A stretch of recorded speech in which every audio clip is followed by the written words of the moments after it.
In honor of Ag Day, I'm going to be talking to you a little bit about bee and honey production in the great state of Wisconsin. Did you know Wisconsin is ranked 16th in the nation for honey production? Wisconsin's rich history of beekeeping stretches as far back as the late 1800s. In 2018, Wisconsin hobby and commercial beekeepers produced 2.3 million pounds of honey, valued at over $6 million. Now, this all begins with the hive. The hive is composed of worker bees, female bees who go out and collect pollen from plants, drone bees, male bees who also collect pollen, and then the queen bee. The queen bee is the female bee that gets to reproduce baby bees. A bee becomes a queen thanks to the efforts of the existing worker bees in the hive. A young larva, which is a newly hatched baby insect, is fed special food called royal jelly by the worker bees.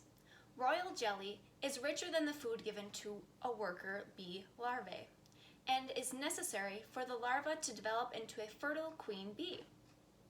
Now, where do bees even collect pollen? Wisconsin bees typically collect pollen from Wisconsin's prairie lands, dairy lands, and small-scale vegetable farms, producing a beautiful golden honey with enhanced flavor and nutrition. The honey produced by bees has numerous benefits and uses. Many people think of honey as a drizzle on desserts or a topping for toast. But now, more than ever, honey is being recognized as a multi-use ingredient. Honey is also a rich source of carbohydrates, which makes it ideal for your working muscles, since carbohydrates are the primary fuel the body uses for energy. Honey is used in almost everything, from hand lotions to moisturizers to bar soaps and bubble baths. Honey is used for its all-natural image, which more consumers are demanding in cosmetics and personal care products for its natural ingredients. Honey has also been used for centuries to help cure common cold symptoms. Some other benefits of honey are used for healing wounds and burns, improve sleep and relaxation, strengthen the immune system, stabilize blood pressure, and balance sugar levels. In order to harvest the honey, beekeepers must extract the honey from the comb of the beehive. Pictured here is part of the honey extraction process of one of the beehive boxes on the Hansen Honey Bee Farm in Rhinelander, Wisconsin. Beekeepers must wear protective suits to protect against bee stings. Now I have some honey here from a local bee farm. Low Ridge Honey is owned and operated by the Steve and Ann Kaiser family from Cashton. There's nothing better than local honey. I hope you all learned a little something about bees and the honey production process. Be sure to keep your eyes out for bees, as it is that time of year that they are out pollinating. See you soon! The FFA misses you!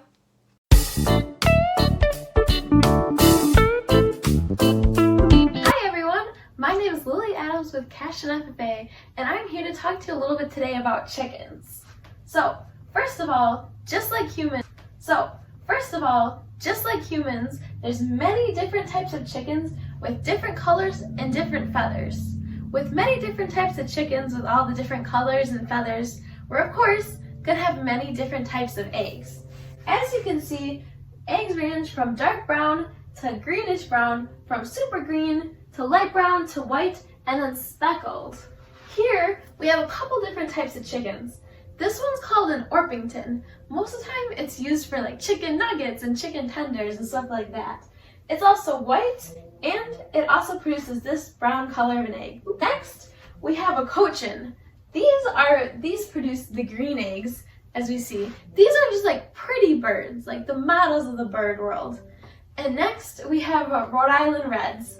These produce this red, brownish color of egg, and those are used for laying eggs that we eat for like omelets and stuff. Chickens, just like us, have a wide variety of what they can eat in their diets. Normally, they eat a mix of corn, soybeans, and seeds. For desserts, or foods they don't eat a lot of but like to eat, they have worms, grass, and other green veggies. Also, just like humans, there's 3 different ages and stages of chickens. The first ones are the babies. Those are the little chicks that are about this big and often covered in like a yellow fuzz.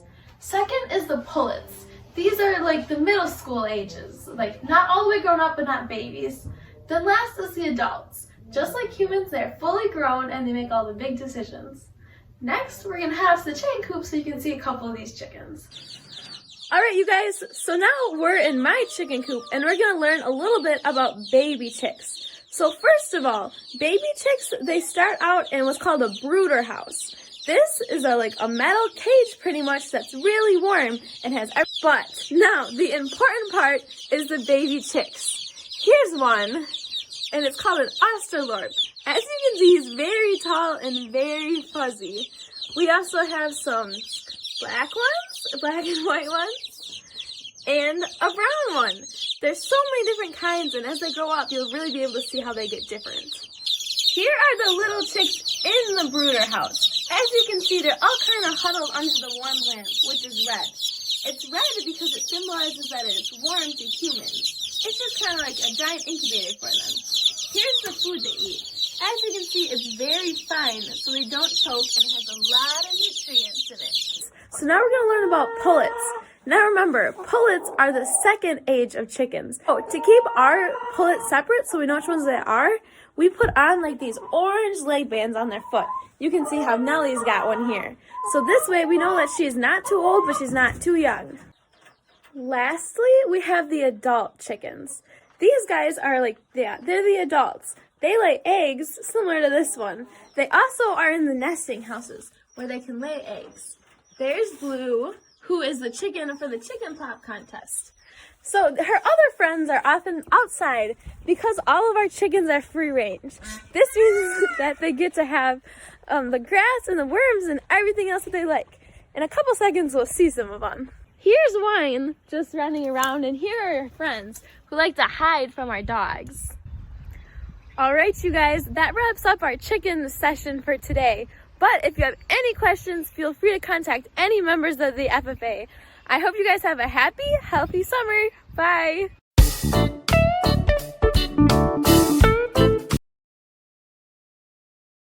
Beef cattle are cattle raised for their meat. An average 1,000-pound carcass yields about 600 pounds of meat. A cow is a mature female bovine. A bull is a mature male bovine.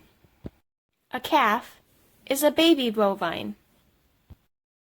A heifer is a young female that hasn't had a calf yet. And a steer is a castrated male bovine. Cattle have a ruminant digestive system, which means their stomach has 4 compartments.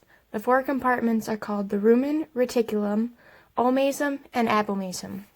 Cattle are herbivores and eat about 40 pounds of food per day. Beef is a very large industry in Wisconsin and is home to about 300,000 head of cattle as of 2019. It is a $1.8 billion industry in the state of Wisconsin. There are about 2,000 more beef producers than dairy producers in the state of Wisconsin, and beef cattle make up about 23% of the cattle population. Vernon County is the 4th highest beef-producing county in the state with more than 10,000 head of beef cattle, while Monroe County comes in next at 5th. As of 2019, the U.S. and Brazil were tied for top beef-producing countries in the world, and Wisconsin produced 5% of the U.S.'s beef supply. Though beef in Wisconsin is a very large industry, the farm sizes remain relatively small. As of 2019, the average Wisconsin herd size was 18 head, and the average Wisconsin feedlot size was 28 head. There are over 70 recognized breeds of beef cattle in the United States. The most popular include the Angus, Charolais, Hereford, and Simmental. Others include Shorthorns, Highlands, Belted Galloway, Gelfie, Limousin, and Brahman.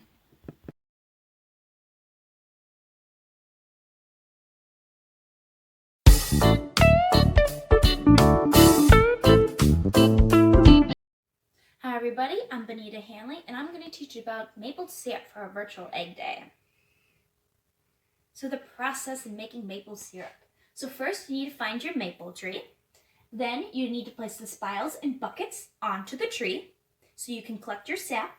And so the sap drips from the spiles into the buckets, and then you dump those buckets into a storage tank where that gets transferred over to your evaporator. And then the sap gets boiled down into your syrup, and then it gets transferred over into your container, and that's where you get your syrup. Methods. There's two types of methods. There's the buckets or bags, and then there's the tubes. Tubes are more efficient because you don't have to walk around all over your woods. Remember what bucket you did and didn't do, and trying to dump all buckets into different buckets and then transferring that.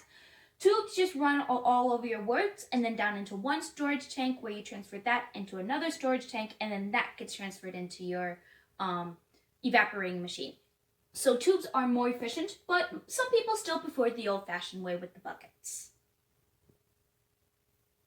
The equipment you need. So you need your maple syrup. You need your maple tree. You need a drill and a drill bit so you can drill a hole for your spiles. Buckets or tubes. Storage tank so you can hold your sap. Thermometer so you can test the warmth of your sap. Evaporating pan so you can evaporate all the stuff that's going, so you can evaporate down into maple syrup. Heat source, which is also included with your evaporating pan. Filter, so you can get rid of all the leaves and sticks and all that stuff if you're using the buckets, so you can transfer that and so you can get rid of all that stuff when you're dumping.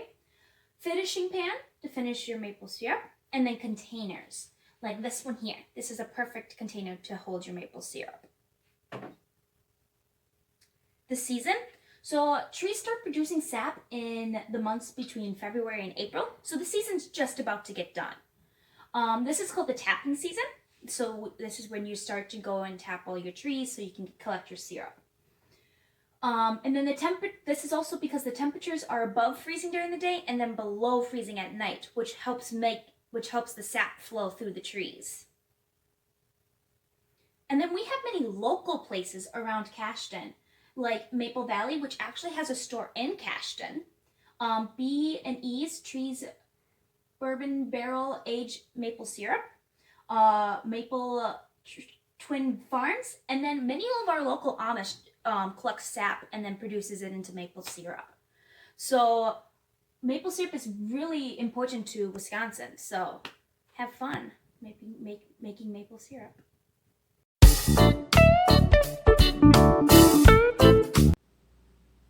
Hi everyone!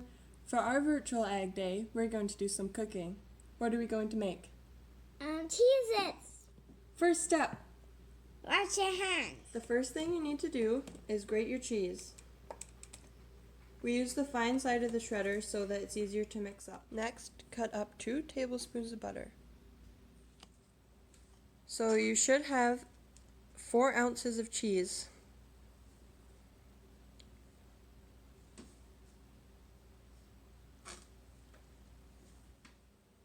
Put the cheese and the butter into your food processor if you have one.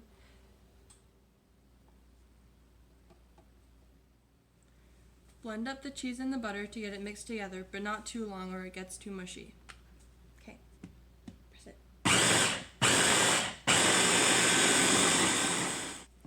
Empty the mixture into a bowl and try and mix it up and make it into crumbs. Next, add your flour into the mixture. Mix up the flour and the cheese until it looks like crumbs. Once you're done mixing the cheese and flour, add your water in. Then you can mix it up and it'll start to look like dough. Keep mixing it together and add more water if you need to. Squeezed and crumbly. Keep mixing it until it's all stuck together. All got together. Once you're done making it into the dough, it should look like this. Then roll it into a ball and place it in the bowl. Cover up the bowl and put it in the fridge for about 1 to 2 hours. So you get the dough out the fridge, flour your surface, cover your baking sheet in parchment paper, and preheat the oven to 350. Roll out the dough. Roll out the dough until it is pretty thin, and then you can start cutting it into squares. You should end up with about 1-inch squares, but you can also use cookie cutters or make any other shapes you want to. Spread out the squares on your baking sheet. Put your crackers in the oven. Set the timer for 15 minutes. When you get your crackers out of the oven, they should be crispy on the outside like this. They probably will have risen more than a regular Cheez-It. Thanks for watching. I hope you enjoy making crackers at home.